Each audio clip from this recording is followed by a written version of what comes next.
গাড়ী যাবা কোনে নিয়ে মই লগ পোৱা নাই গাড়ীখন দিলি আৰু পামেন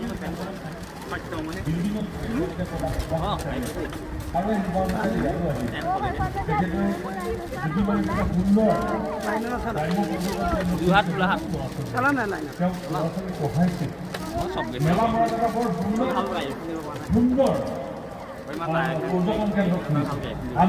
ঘূৰি আছে আৰু ৰাইজ আপোনালোকে ধন্য হ'ব লাগে, আপোনালোকে ভাল পাব লাগে। বহুত দূৰ দূৰণিৰ পৰা মানুহ আহিছে।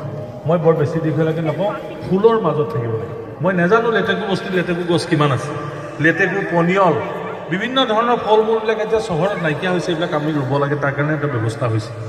পৰ্যটনৰ বহুত দীঘলীয়া ইম্পেক্ট আছে। এতিয়া আমি দুটা ঠাইত মৃণাল শইকীয়া ডাঙৰখিনিয়ে এই ইয়ালৈ আহিলে ভাল পাব লাগিব।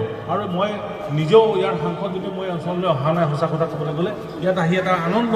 এই যিটো পানীৰ মাজত থাকি দিছে, সেইবিলাক অৰুণাচলত কথা আছে, তেওঁলোকৰ লগত কথা পতাৰ ব্যৱস্থাটো কৰিব লাগিব।